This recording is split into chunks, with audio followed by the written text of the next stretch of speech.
ओम शांति। 20 जुलाई 2022 के ईश्वरीय महावाक्य पहले सुनते हैं। मुरली के मुख्य पॉइंट्स। बाबा ने कहा, जैसे बाप गुप्त है ऐसे तुम भी ईश्वरीय गुप्त सेना हो। अभी सारी सृष्टि को तुम रावण राज्य से छुड़ाए अपने राज्य की स्थापना कर रहे हो। अभी तुम बाप के मददगार बने हो। तुमको यह शुद्ध अहंकार रहना चाहिए कि हम ईश्वरीय सेना के बगैर रावण से कोई भी रक्षा कर नहीं सकता। जो सच्चे बच्चे होते हैं उनकी अवस्था पक्की रहती है, जरा भी विकार की तरफ ख्याल नहीं जाएगा। ऐसे बच्चों पर अगर कोई जबरदस्ती जुल्म करते हैं तो उन पर पाप नहीं चढ़ता। अत्याचारों से बचने का उपाय बताते हुए बाबा ने कहा, जितना जितना तुम योग में रहेंगे उतना दुखों से छूटते जाएंगे। बुद्धि में रहे, यह देह हमारी नहीं है, हम मर चुके हैं, बाप के बन चुके हैं। अगर सच्ची दिल है तो ऐसी सच्ची दिल पर साहेब राजी रहता है। निश्चय बुद्धि बच्चे ही उच्च पद पाएंगे। बाबा ने कहा, मुख्य बात है तुम याद का चार्ट रखो। बलिहारी उन अबलाओं की है जो मार खाते भी बाप को याद करती हैं, जबकि जो बंधन मुक्त हैं वो घड़ी घड़ी भूल जाती हैं। जितना जो जास्ती मार खाते उतना ही नष्टो मोहा बन जाते। मार भी अच्छा पद बना देती है।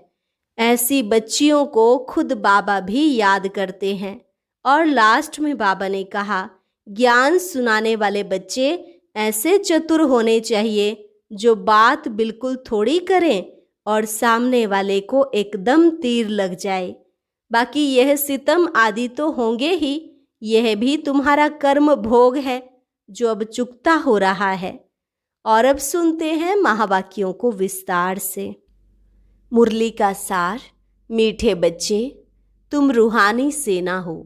तुम्हारे बिगर रावण से सारे विश्व की रक्षा कोई कर नहीं सकता। इसी शुद्ध नशे में रहना है। प्रश्न, बाप दादा किन बच्चों की बलिहारी का गायन करते हैं? उत्तर, बाबा कहते, बलिहारी उन बांधेली बच्चियों अबलाओं की है जो मार खाते भी शिव बाबा को याद करती हैं। मार खाने से और ही नष्टो मोहा बनती जाती, जिस कारण उनका पद और ही ऊंचा हो जाता है। बाप ऐसे बच्चों को तसल्ली धीरज देते हैं, बच्चे तुम अपने को आत्मा समझो। यह देह तुम्हारी नहीं है, तुम बाप के बन चुके हो तो अवस्था पक्की होती जाएगी। सच्ची दिल पर साहेब राजी होगा। गीत, तुम्हें पाके हमने जहां पा लिया है, जमी तो जमी आसमां पा लिया है। ओम शांति। बच्चे सामने बैठे हैं, जानते भी हैं हम सेना हैं। किसकी सेना है? ईश्वर की। क्या कर रहे हो?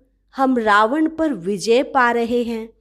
गोया इस सारी सृष्टि को रावण राज्य से छुड़ाए अपने राज्य की स्थापना कर रहे हैं। बैठे देखो कैसे साधारण रीति हो, कोई हाथ पांव नहीं चलाते हो, परंतु हो बड़ी जबरदस्त सेना। तुम मददगार हो ईश्वर के। ईश्वर भी गुप्त है, तुम भी गुप्त हो। उनको शहंशाह भी कहते हैं। तुम्हारी युद्ध इतनी जबरदस्त और गुप्त है जो तुम विकारों पर जीत पाकर सारे विश्व पर जीत पा लेते हो। तुमको फील होगा जैसे वह सेना है वैसे हम भी रूहानी सेना है। समझते हो भारत का सारा मदार इस सेना पर है। हम सेना ना होती तो दूसरे जीत पा लेते। उस सेना में तो कभी कभी राजाओं आदि को भी भगाए मिलिट्री पर राज्य कर लेते हैं। मिलिट्री समझती है हमारे बिगर कोई देश की रक्षा कर नहीं सकता। तुमको भी शुद्ध अहंकार है, हम ईश्वरीय सेना के बिगर रावण से कोई रक्षा कर नहीं सकता। अब वह मिलिट्री भी देखो, और यह भी देखो, तुम जैसे हो वैसे हो। तुम्हारे पास कोई भी ड्रेस व हथियार पवार नहीं है। वह तो कितनी ड्रेस पहनते हैं, जैसे स्वांग बनाते हैं, होली में भी स्वांग बनाते हैं, राम की भी सेना दिखाते हैं। उनको मुंह बंदर का दे दिया है। वह तो सिर्फ गुड़ियों का खेल करते हैं। अब तुम बच्चे जानते हो, हम रावण रूपी 5 विकारों की जेल से छुटकारा पा रहे हैं। एक तो रावण का जेल, फिर रावण की मत पर चलने वालों का जेल, भक्ति की भी जंजीरें, गुरुओं की जंजीरें, फिर पति की भी जंजीरें।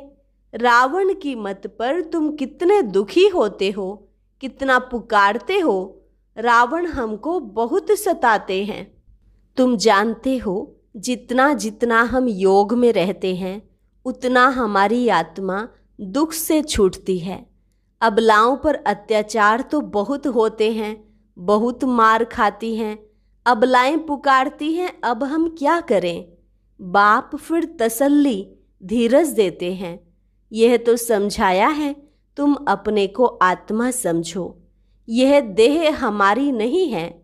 हम मर चुके हैं, बाप के बन चुके हैं, और कोई उपाय नहीं है। हम तो शिव बाबा के हैं। जो सच्चे बच्चे होते हैं, उनकी अवस्था पक्की रहती है। जरा भी विकार की तरफ ख्याल नहीं जाता है। ऐसे बच्चे पर अगर कोई जबरदस्ती जुल्म करते हैं तो उसका पाप नहीं चढ़ता है। पुकारती हैं, बाबा हम तो आपके हैं। शरीर तो जैसे मुर्दा है। ऐसे निश्चय बुद्धि वाले जो हैं, वह भी बड़ा उच्च पद पा लेते हैं, अगर सच्ची दिल है तो। ऐसे सच्ची दिल पर जरूर साहिब राजी होगा। यहाँ भी बच्चियाँ इतना याद नहीं करती हैं जितना जो मार खाती हैं वह याद करती हैं। बाप के पास पुकार आती है, बंधन है, बाबा बंधन से छुड़ाओ। जो छूटे हुए बंधन मुक्त हैं, वह भी इतना याद नहीं करते हैं जितना बंधेलियाँ याद करती हैं। शिव बाबा की याद से ही बेड़ा पार होता है। कोई कहते हैं, बाबा हमको मुरली भी पढ़ने नहीं देते हैं। अरे तुम बाप को याद करती रहो। मुरली में भी रोज यही समझाया जाता है। मूल बात है, याद का चार्ट रखो। हम बाबा को कितना समय याद करते हैं। यह मेहनत बहुतों से होती नहीं है। घड़ी घड़ी याद भूल जाती। बांधेली बच्चियां तो मार खाते खाते और ही जास्ती याद करती हैं। बलिहारी उन अबलाओं की है जो मार खाते भी याद करती हैं। बाबा कहते, तुम अपने को आत्मा समझ बाप को याद करती रहो। जितना जास्ती मारेंगे तुम और ही नष्टो मोहा होती जाएंगी। मार भी अच्छा पद बना देती है। बाबा को भी ऐसी ऐसी बच्चियां याद पड़ती हैं। हाँ, कोई बहुत अच्छे महारथी भी हैं जो बहुतों की सर्विस करते हैं, योगी बनाते हैं। योग की बहुत महिमा है। तुमको तो सब पर तरस खाना है। तुम बच्चे गीता को रेफर करते हो। उन्हों की बुद्धि में सिर्फ यह है कि कृष्ण भगवान ने राजयोग सिखाया। तुम कहते हो परम पिता परमात्मा ने राजयोग सिखाया। यह सिद्ध करने के लिए ही तुम पूछते हो। परम पिता परमात्मा से तुम्हारा क्या संबंध है? पिता कहते हैं ना, पिता का ही फरमान है कि हमारे साथ योग लगाओ तो तुम्हारे विकर्म विनाश होंगे। कोई मनुष्य मात्र के साथ योग नहीं लगाना है। अगर सिखाने वाला ही मनुष्य होगा तो तुम्हारा कल्याण नहीं होगा। गीता में भी नाम देहधारी का रख दिया है। हम कहते हैं हमको निराकार परम पिता परमात्मा योग सिखाते हैं। तुम कोई की निंदा नहीं करते हो, तुम तो बाप की महिमा करते हो। परंतु समझाने वाले बड़े तीखे और सयाने चाहिए, क्योंकि वहाँ बड़े बड़े विद्वान पंडित भी बहुत आते हैं। सन्यासियों की भी सेना है ना, सबके हेड्स आते हैं। तुम बच्चे ऐसे चतुर होने चाहिए जो बात बिल्कुल थोड़ी करो और एकदम तीर लग जाए। जास्ती कुछ भी बोलने की दरकार ही नहीं है, क्योंकि वे क्रोधी भी बहुत होते हैं, उनकी भी बड़ी सेना है। कहाँ से भी निमंत्रण आता है तो तुम जा सकते हो। तुम बच्चे भी समझ सकते हो हमारे में कौन कौन अच्छी ललकार कर सकते हैं। एक अल्फ का अर्थ ही समझाना है। 2 चीजें हैं बस। बाप अल्फ कहते हैं मुझे याद करो तो तुम विश्व के मालिक बन जाएंगे। यह तो अल्फ भगवान ही कह सकते हैं, जो ही रचयिता है, हेवनली गॉड फादर है। वह कहते हैं मुझे याद करो तो तुम्हारे विकर्म विनाश होंगे। श्री कृष्ण को याद करने से विकर्म विनाश नहीं होंगे। कृष्ण अब कहाँ है? उसने तो एक शरीर छोड़ दूसरा ले लिया। निराकार तो अविनाशी है। सारी समझाने इस बात पर देते हैं। कितनी भूल कर दी है। भगवान उवाच, मैं तुमको विश्व का वर्षा देता हूँ। कृष्ण कैसे सबको वर्षा देगा? कृष्ण तो भारत का है ना। पतित तो सारी दुनिया है। सबका पतित पावन तो एक ही निराकार है। तुम्हारी बुद्धि में ये सब बातें हैं। भक्ति के पार्ट की भी नॉलेज है। पहले पहले होती है शिव की पूजा। सोमनाथ का मंदिर बना हुआ है। इतना बड़ा सोमनाथ का मंदिर किसने बनाया? और कोई की ताकत नहीं। जरूर उस समय इतना साहूकार थे जो ऐसे मंदिर बनाए। तुम बच्चों में अभी समझ है बरोबर हम कितने साहूकार थे।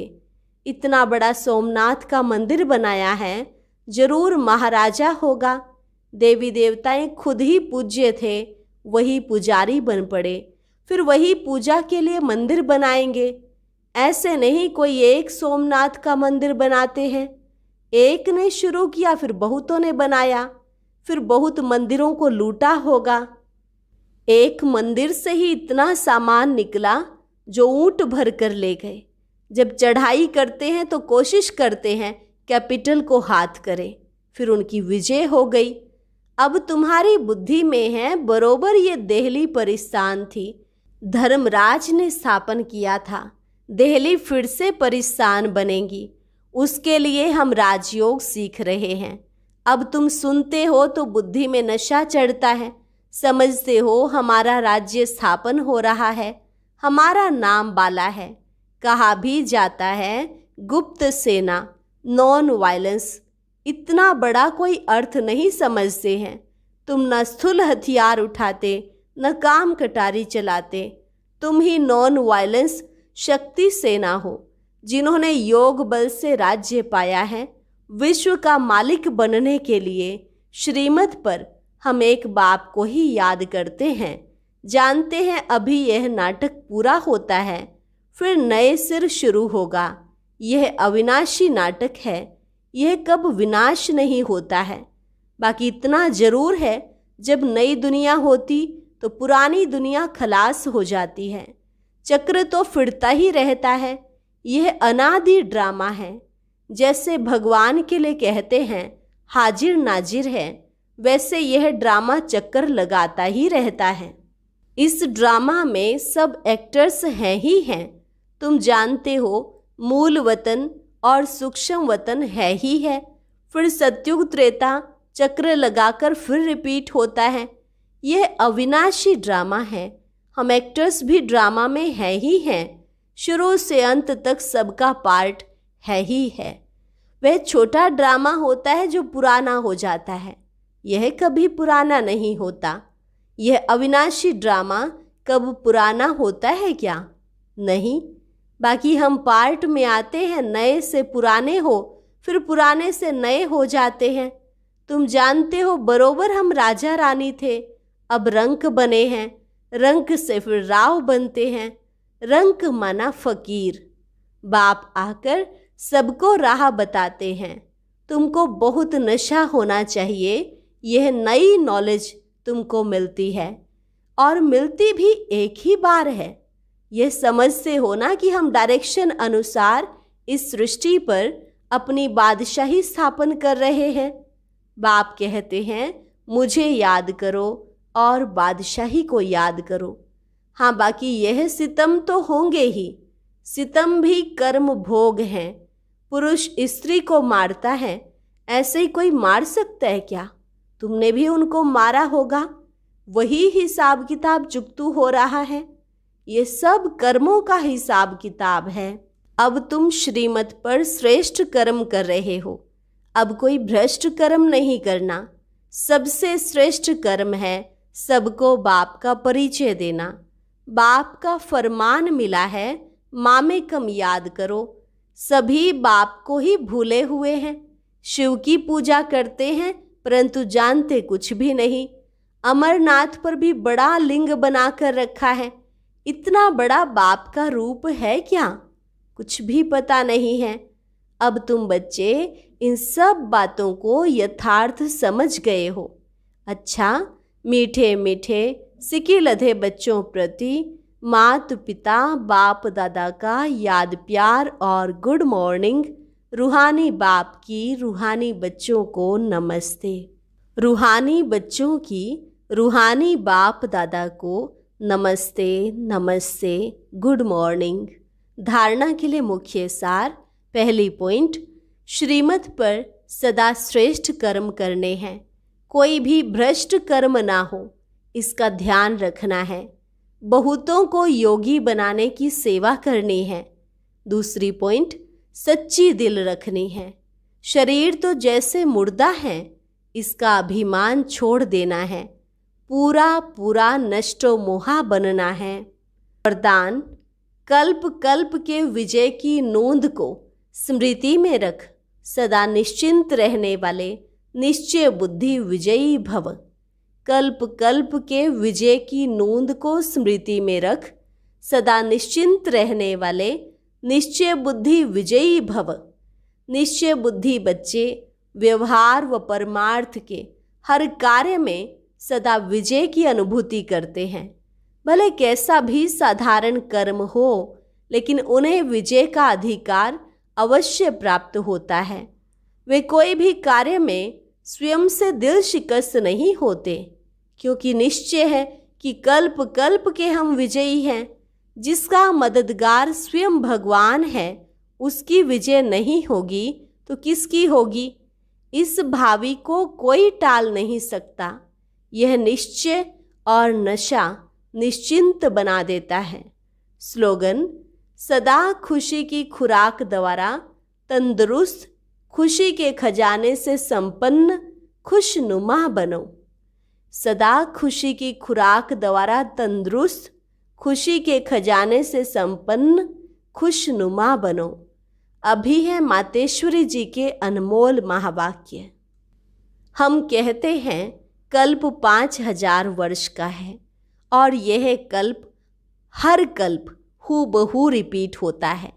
इस पर बहुत मनुष्यों का प्रश्न है, कल्प इतना बड़ा है, वह फिर 5000 वर्ष का कैसे हो सकता है? कल्प तो लाखों वर्षों का होता है। जब ऐसी चीज निकली हुई है जिससे मालूम पड़ता है कि यह कोई लाखों वर्ष की है, फिर मनुष्य कैसे मानेंगे कि कल्प 5000 वर्ष का है? अगर कोई कहे कि हिस्ट्री लाखों वर्षों की बनी हुई है, तो उन्हें समझाओ कि लाखों वर्ष की हिस्ट्रियाँ कैसे रह सकती हैं। यह जो कल्प के अंदर इतनी उथल पाथल होती है, इतना विनाश होता है, जिसमें सारी बादशाही का ही विनाश हो जाता है, तो तुम्हारी वो हिस्ट्री साबित कैसे रहेगी? फिर एक्यूरेट हिस्ट्री का कैसे पता पड़ेगा? तो यह बात सिद्ध नहीं होती। अब अपने को तो स्वयं वर्ल्ड ऑलमाइटी अथॉरिटी परमात्मा एक्यूरेट सुनाता है और साथ साथ हमें दिव्य दृष्टि द्वारा साक्षात्कार भी कराता है, तो क्या हम उस पर विश्वास नहीं करेंगे? अवश्य भले कोई साक्षात्कार पर निश्चय ना भी करे, परंतु स्वयं परमात्मा हमें सम्मुख सुना रहे हैं।